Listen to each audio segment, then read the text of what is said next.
Welsh today. It will be in English with a little smattering of Welsh. And as all good Welsh folk tales start, this starts with once upon a time. Once upon a time in Wales there lived a king, and he was rich, and he was powerful, and he was handsome. And his name was the Brenin Brycheiniog. Now please don't worry, there won't be a quiz at the end of this year.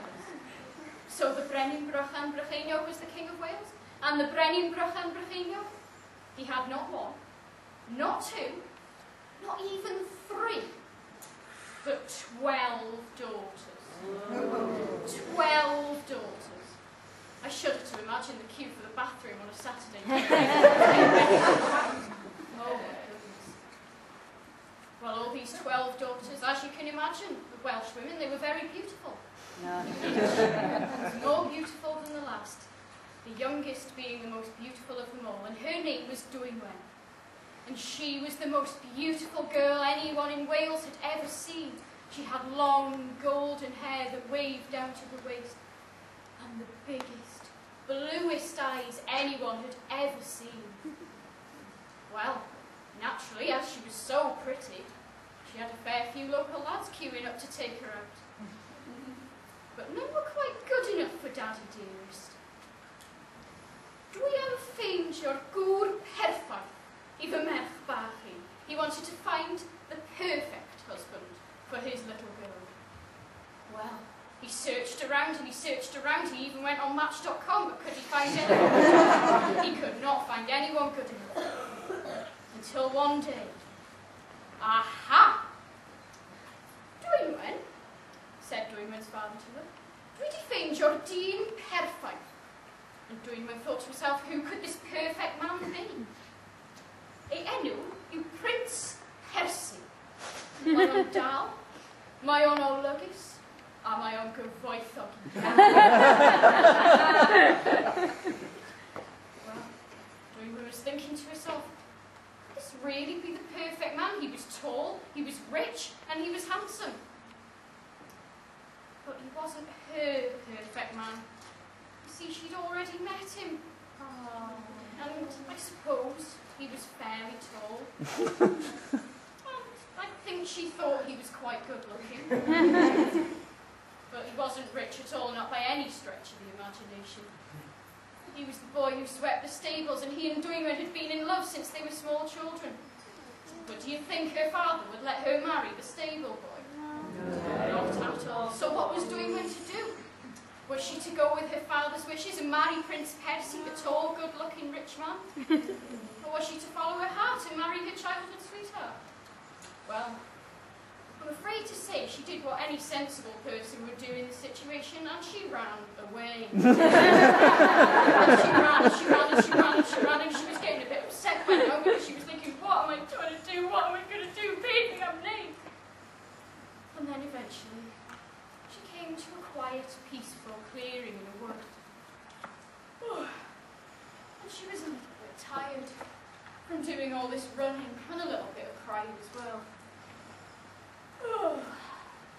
Cws bach efallai. And she drifted off to sleep. And while she was sleeping, she began to dream. Ew. Well, brave dyma bach yn odd, dydy? This dream's a bit strange, I suppose. It wasn't a strange dream, to tell you the truth, because in this dream, there was a bright white light, and out of this bright white light walked an angel. Now, this isn't even the funniest part of the dream. The weirdest part of the dream was that there was a figure beside her. What was this figure? It was Maelon, Dwynwen's one true love. Bronwen was so happy to see you. But there was something not quite right about him. He didn't look like his usual self. And after looking at him for a few minutes, Bronwen realised what it was. He was frozen in a block of ice. Like this. What's going on? Thought Bronwen. What on earth is going on? Peidiwch â phoeni, Bronwen, said the angel. Dwi yma I helpu ti.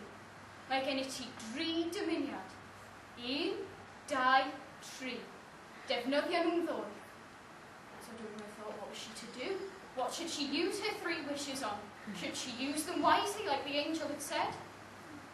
And after thinking, for a few minutes, debating the merits of the newest iPhone versus the newest BlackBerry, she thought, perfect.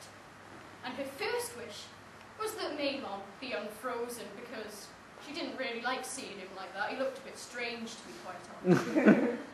And her second wish was quite nice, and I think it would benefit us all, really. It was that all the lovers in all the world had every single dream come true and lived happily ever after. Oh. Wasn't that nice of her? And her third wish, now this isn't for me, but she wished that she would never fall in love again, because, to be quite honest, she'd added up to you, boys. And she thought, dwi'n gwybod be na wneud.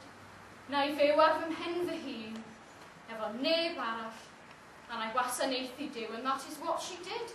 She rowed out to the little island called Llandwyn, ironically. And there she built a church, and she did exactly what she'd said. She spent her whole life as a nun, on her own, worshipping God, and that was how she was happy. And she lived a very long and very happy life. Now I've heard that the church is long gone now, but there is a wishing well still standing. And if you ever go to Llandwyn on a nice day, and you peer into the depths of that wishing well, the old story goes that you will see your true love's face peering out of you. So, if anyone here is in the mood for a bit of romance, you know where to go. Diolch yn fawr iawn.